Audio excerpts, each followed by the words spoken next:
I still know the sound his coffee cup made against the saucer at 5:45 in the morning, one soft clink, never two, because he set it down the same way every single day for 6 years, in the same chair, by the same window, before the rest of the house was awake enough to watch him do it. I never touched him. Not once. Not his hand, not his sleeve, not the collar he'd leave half-buttoned some mornings when his mind was somewhere else entirely. That was the line, and for 6 years, neither of us crossed it. My name is Odessa Marlowe. I'm 36 now, though I was 29 when I first walked through the service entrance of the Ashcombe estate outside Greenwich, with a resume that said housekeeping supervisor and a reference letter I'd practically begged my last employer to write. I'd grown up an hour south of there, in a town where people cleaned other people's houses for a living and didn't talk about it like it was a tragedy, just a job, the way some people wait tables and some people manage hedge funds. I'm telling you this now because I've never told anyone the whole of it, not my sister, not the 2 people I dated seriously in the years after, not even, until recently, myself. I should start with how it began, because the order matters. If I tell it out of order, you'll think it was simpler than it was. I came to work for Julian Ashcombe 8 months after his wife died. He was 34 then, already the kind of wealthy that stops being about money and starts being about weather systems, board seats, a name in 3 languages of financial press, a 6-year-old daughter named Iris who still asked, some mornings, if her mother was coming back from her trip. I wasn't hired to manage his grief.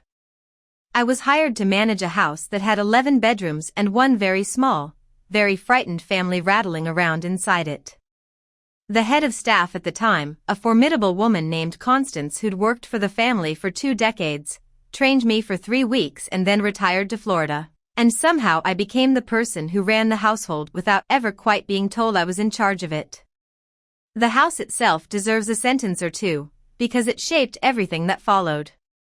It was a gray stone place with too many windows for its own good, built by someone else's grandfather, full of rooms that had clearly once hosted a family larger and louder than the one that lived there now. Julian's late wife, Eleanor, had died in a car accident on a wet October night, driving back from her sister's house, and the estate still carried her in small, unmoved things, a coat on a hook by the garage door no one had the heart to take down for over a year, a garden she'd half-designed that the groundskeeper kept faithfully tending as though she might come back to finish it. I didn't know her. I only knew the shape she'd left behind, and I think, looking back, that part of what drew me to Julian in those early months was simply watching a man try to keep a house standing around in absence, and understanding, in my own quieter way, what that kind of careful, exhausting effort costs. The routine that mattered, the one the rest of this story hangs on, started almost by accident. Julian didn't sleep well those first years. I didn't either, if I'm honest, in a new house with a new life and a little girl down the hall who sometimes woke up crying for a woman I'd never met. So at 5:45 each morning, before the cook arrived, before the driver pulled the car around, I'd make coffee, not for him, at first, just for myself, standing at the counter in the dark kitchen because it was the only 20 minutes of the day that belonged to no one but me. And one morning he came down in his robe, unshaven, and instead of asking me to make him something, he just poured what was already in the pot and sat down across the island from me and said nothing at all. We didn't speak. He drank his coffee. I drank mine. Then he went upstairs to wake Iris, and I went to start the day. It happened again the next morning. And the one after that. Within a month it wasn't an accident anymore, it was the only appointment either of us kept without fail. I'd have 2 mugs out before I heard his footsteps on the stairs. He had a mug he liked, chipped along the rim, blue, that had belonged to his wife, and he never once asked me to stop using it, and I never once suggested we retire it to a cabinet the way you're supposed to do with things that hurt too much to look at. I want to be plain about something here, because this is the part of the story people always want to rush past. I worked for him. He paid my salary, signed my contracts, could have ended my employment with a phone call. Whatever grew between us in that kitchen grew inside that shape, not outside of it, and I never once let myself forget the shape, even when I wanted to. That was the axis the whole thing turned on, not whether we cared for each other, because I think, by the second year, we both knew that we did, in some quiet unspeakable register neither of us examined too closely, but whether either of us was ever going to say so, given what saying so would cost. Him, his daughter's stability. Me, the only good job I'd ever had, and the strange, unearned intimacy of a morning kitchen that had somehow become the center of my life. There were other rituals that grew up around the coffee, small ones, motifs I didn't recognize as motifs until years later when I was turning them over and over trying to understand what they'd meant. He left his study door open a crack on nights he wanted company but wouldn't ask for it outright. I learned to read that crack the way you'd read a note left on a pillow. If it was open, I'd bring him tea around 10 and stay a few extra minutes, dusting shelves that didn't need dusting, while he worked and occasionally read me a line from whatever he was reading, not because he needed my opinion but because he wanted, I think, to hear another voice in the room. And there was the chair, a wingback by the east window that had been his wife's reading chair, that he never sat in, that I was somehow never assigned to move or reupholster or discuss, so it just stayed there for 6 years like a held breath. By the second year, other people had noticed. Iris, for one, she was old enough by then to notice patterns, and she once asked me, with the terrible directness of an 8-year-old, whether I was going to marry her father. I told her no, that I worked for him, and she looked at me like I'd given her an answer to a different question than the one she'd asked. The cook, a kind, sharp-eyed woman named Priya, asked me once, half joking, half not, whether I planned on ever doing anything about the way Mr. Ashcombe looked at me across the kitchen island, and I laughed it off and changed the subject, the way I always did, because there was nothing to do anything about. There was only a chipped blue mug and a door left open a crack and a chair no one sat in, and none of it was a sentence I was allowed to finish. I had my own theories, in those years, about what it was between us. Some mornings I thought it was simply loneliness finding its twin, two people circling the same hour of quiet because the rest of the day offered them none. Other mornings, watching him laugh at something Iris said, watching the particular way his shoulders came down when he crossed the threshold of that kitchen, I let myself believe it was something closer to what I felt, which I did not have a polite word for. I was never sure. I want to say that plainly, because it would be dishonest to pretend 6 years gave me certainty. It gave me a great deal of tenderness and almost no certainty at all. The reason nothing ever happened wasn't complicated, and I want to say it without making him sound like a man withholding himself out of vanity or fear. Julian had made a private rule, which he told me about only once, on a night about 3 years in, when a work crisis had kept us both up long past midnight and he'd had 2 glasses of wine more than usual. He said that he had promised himself, after his wife died, that Iris would never again watch someone she loved leave a room and not come back, that he wasn't going to risk building anything with anyone until he was certain, all the way down, that it would hold, because he'd already watched his daughter absorb one loss she was too young to understand, and he would rather live the rest of his life alone in a kitchen at 5:45 than risk handing her a second one. And I was his housekeeper. If it didn't hold, if we tried and it broke, I wouldn't just lose him.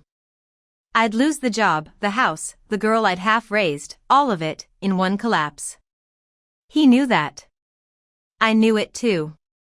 Neither of us was willing to bet Iris's stability, or my whole constructed life, on a feeling neither of us had ever said out loud. There was a habit he had, in those middle years, of coming to find me wherever I was in the house if he'd had a bad call, a bad meeting, a bad memory ambush him in the middle of an ordinary Tuesday. He never said, "I need to talk." He'd simply appear in whatever room I was working in, the linen closet, the pantry, once absurdly the garden shed while I was repotting something, and start talking about nothing at all, the weather, a book, some minor irritation with a business partner, until whatever had actually knocked him sideways worked its way, sideways, into the conversation. I learned to recognize the pattern within the first year. I learned to simply keep working, keep my hands busy, and let him talk himself toward the real thing at his own pace, because I understood, without either of us naming it, that what he needed wasn't advice or comfort exactly, just a witness who wouldn't flinch or press or make it into more than it was. There was an afternoon, in the 3rd year, when Iris came home from school in tears over something a classmate had said about her mother, and Julian was away, and I was the one who sat with her on the back porch steps until she stopped crying, and afterward, when he came home and heard what had happened, he stood in the kitchen doorway and looked at me for a long moment before he said, quietly, "I don't know what we'd have done without you," and then seemed almost startled by his own sentence. The way you're startled by a door swinging open further than you meant to push it. He didn't finish the thought. Neither of us ever asked him to. Priya noticed first, of course. Cooks notice everything, she used to say, because they're the only ones in a house who are always exactly where the truth passes through. She'd catch my eye across the kitchen sometimes when Julian left a room a beat too slowly, or lingered in a doorway he had no real reason to linger in, and she'd raise one eyebrow at me without a word, and I'd shake my head just slightly, and go back to whatever I was doing. Once, folding linens together late on a Sunday, she asked me outright whether I planned on ever doing anything about the way he looked at me across that kitchen island, and I laughed it off, the way I always did, and told her there was nothing to do anything about. She didn't believe me. I'm not sure I entirely believed myself. I remember once asking him, carefully, sideways, without ever quite framing it as the question it was, whether he thought Eleanor would have minded the mug, the chair, the whole quiet architecture of our mornings. He was quiet for a long time before he answered, long enough that I regretted asking. Then he said that Eleanor had been the kind of person who filled every room she entered, loud and generous and impossible to overlook, and that what he and I had built together was something else entirely, something that only existed because it was quiet enough not to compete with anything, and that he didn't think the two things occupied the same space in him at all. I never asked again. I understood, after that I wasn't a replacement for anything. I was simply my own separate, unclaimed thing, and I think that answer, more than any declaration could have, was what let me keep coming down those stairs at 5:45 for 3 more years without asking for anything more than I already had. I had my own private theories, in those years, about what it was we were building without ever naming it. Some mornings I thought it was simply two lonelinesses finding their twin, two people circling the same hour of quiet because the rest of the day offered them none. Other mornings, watching him laugh at something Iris said, watching the particular way his shoulders came down the moment he crossed the threshold of that kitchen, I let myself believe it was something nearer to what I felt, which I never once had a polite word for, not even privately, not even to myself. I was never certain. I want to say that plainly, because it would be dishonest to pretend 6 years gave me anything like certainty. What it gave me instead was a great deal of tenderness, carried carefully, like water in cupped hands, and almost no certainty at all about whether he was carrying the same thing, or simply grateful, or simply lonely, or simply used to me the way you get used to a particular chair. There was one night the boundary came close to giving. It was after a black tie fundraiser he'd hosted at the house. I'd stayed late helping the catering staff break down, and by 1 in the morning it was just the two of us in the empty ballroom, him still in his dinner jacket with his tie undone, me in the black dress I wore for these events, both of us a little loosened by the champagne we'd each had exactly 1 glass of, hours apart. He asked me to dance, which he had never done, to no music at all, and I said yes, which I had never done either, and for maybe 90 seconds we stood in the middle of that ruined, beautiful room with his hand at my waist and mine at his shoulder, and I watched him decide, in real time, not to lean any closer than that. He stepped back first. He thanked me, very formally, for all my work on the evening, the way you'd thank a colleague, and went upstairs, and I stood alone in the ballroom for a long time before I turned off the lights. The shape of things changed in my 6th year there, though not because of anything either of us did. Iris turned 12 and went off to boarding school in Connecticut, which had been her mother's old school and which Julian had promised her, years earlier, she could attend if she wanted to. The house went quiet in a new way, not the grieving quiet of the early years, but an empty nest quiet neither of us had prepared for. Julian began traveling more for work, sometimes for weeks at a stretch, restructuring some part of his company that I never fully understood and didn't ask about. The morning coffee ritual thinned from every day to some days to, eventually, whenever he happened to be home, which by the end of that year was maybe once a week. I told myself this was simply life reorganizing itself the way it does. I did not let myself examine, too closely, how much smaller my days felt without that 20 minutes in them. It was during that stretch, the thinning out year, that everything ended, though not in the way either of us expected. Julian's late wife had a younger sister, Margot, who by then handled some of the family's philanthropic affairs and was often at the house for meetings.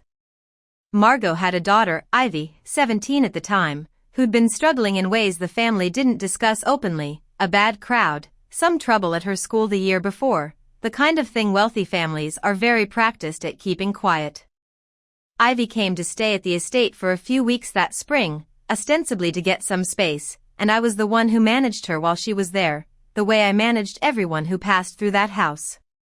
One evening I found her in the upstairs hallway, shaking, a jewelry box open on the bench beside her, my employer's late wife's jewelry, kept in a locked cabinet in the room that had once been the master suite. A bracelet was missing. Ivy told me, in pieces, crying, that she owed money to people she was frightened of, that she'd already sold the bracelet that afternoon to a dealer 2 towns over, that if her mother found out what she'd done, what she owed, who she owed it to, it would end everything. Her place at school, Margot's standing, the whole careful architecture of a family that had already survived one catastrophe and could not, Ivy believed, survive being seen to have produced another. I had maybe 4 seconds to decide what kind of person I was going to be. I told her to go to her room. I told the household, and eventually Margot, that I'd noticed the bracelet missing during routine cleaning and had no explanation. When Margot pressed, and Margot pressed hard, because it had been her sister's, because grief makes people fierce about the smallest surviving objects, I said I didn't know where it had gone. I let the accusation land where it was always, eventually, going to land, on the staff. On me, specifically, because I had access to that room and no one else did except family. Julian was in Singapore that week. The decision to let me go was made by Margot, in his absence, with what I understood even then to be his tacit, distracted approval. He called me once, from an airport lounge, his voice tired and careful, and asked if there was anything I wanted to tell him. There was everything I wanted to tell him. I told him no.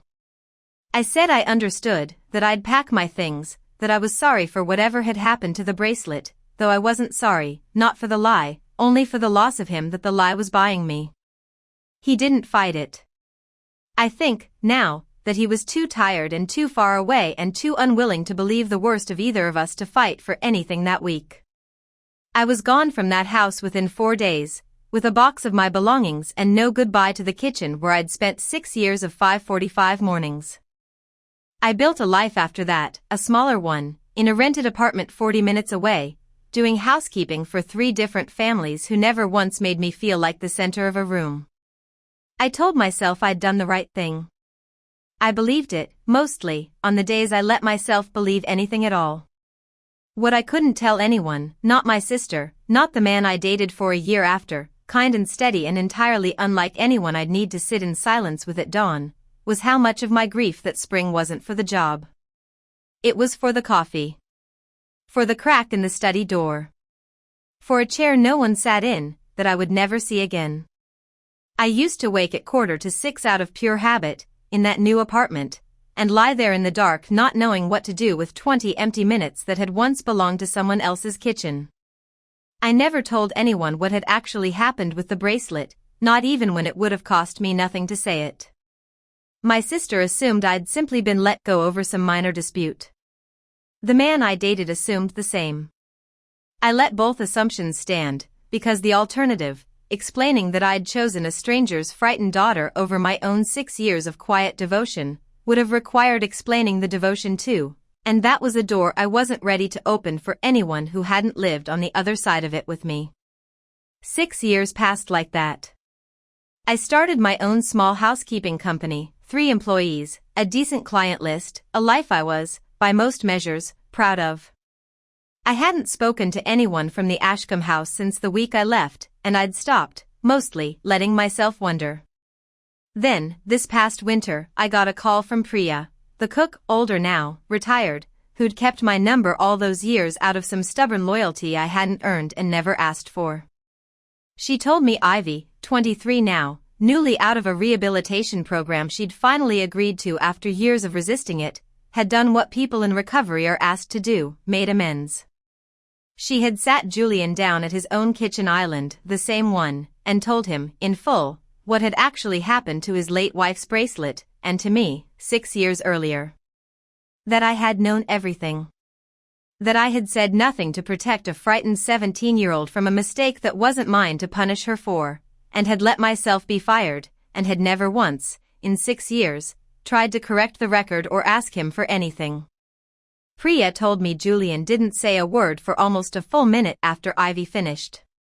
Then he asked her to write it all down, everything, every detail, because he wanted, this is the word Priya used, secondhand from Ivy, he wanted it exact. He found my number through the housekeeping company's website 2 days later. He didn't call. He wrote a letter, actually wrote it, in the same handwriting I used to see on grocery lists left on the kitchen counter, and had it delivered to my apartment by courier, which felt, even then, like exactly the kind of restrained, formal gesture that had always been the whole shape of him. I still have it. I'm not going to tell you every word of it, because some of it was only ever meant for me, but I'll tell you how it began. I have spent 6 years believing you let a family accuse you of something ugly and simply walked away from us without a fight. I understand now that the truth is almost the opposite, that you fought harder for this family, in your silence, than I ever managed to for you, in mine. He asked if he could see me. Not for an apology delivered and closed, he said, but because there were 6 years he now understood entirely differently, and he didn't know what to do with that understanding except bring it to the one person who'd actually lived it. I sat with that letter for 2 days before I answered it. I read it more times than I'll admit, in the kitchen of my own small apartment, at odd hours, looking for a version of it that changed what it asked of me. There wasn't one. It asked the same thing every time, to be seen again, plainly, by the one person who'd known the truth all along and had never once used it as leverage. I thought about Ivy, 23 now and trying, by every account, to become someone steadier than the girl who'd stood shaking in that hallway. I thought about Iris, 19 and nearly grown, who I hadn't seen since she was 12 and who probably didn't remember, in any detail, the woman who used to make her father's coffee. And I thought about the 6 years since, which I had built carefully, deliberately, into something that didn't need him in it, and I asked myself, honestly, whether seeing him again would undo any of that, or simply add one true thing to a life that had otherwise turned out fine without it. In the end I wrote back 4 words, yes. Tuesday works. Somewhere neutral. We met at a coffee shop, of all places, neither of our houses, neutral ground, on a gray Tuesday afternoon in February. He looked older in the way people look older when grief has been doing patient, ongoing work on a face rather than one dramatic blow, new lines, a little gray at the temples, the same eyes. He didn't reach for my hand. I didn't offer it. 6 years of a boundary doesn't dissolve because the reason for it turned out to be a lie. We sat across from each other with 2 cups of coffee neither of us drank much of, and for a long while neither of us said anything at all, which felt, somehow, like the most honest reunion 2 people who'd spent 6 years in silence could have had. He asked me why. Not why I'd protected Ivy, he understood that part instantly, he said, the moment Ivy told him, because he knew exactly the kind of person I was, had known it every single morning for 6 years. He wanted to know why I'd never come back. Why, once I was safely away from the house, once the immediate danger to Ivy had passed, I hadn't written to him, hadn't called, hadn't told him the truth and let him make it right. I asked him, in turn, why he hadn't fought harder for me that week, why a man who had known me for 6 years had let a single accusation, delivered secondhand from an airport lounge, be enough. He didn't defend himself. He said he'd asked himself that question more times than he could count in 6 years, and the honest answer was that he'd been so certain, in that moment, that anything real between us would eventually have to end in some kind of rupture, his fear from the beginning, the whole architecture of the rule he'd built for Iris's sake, that some cowardly part of him had almost been relieved to have a reason that let him avoid finding out.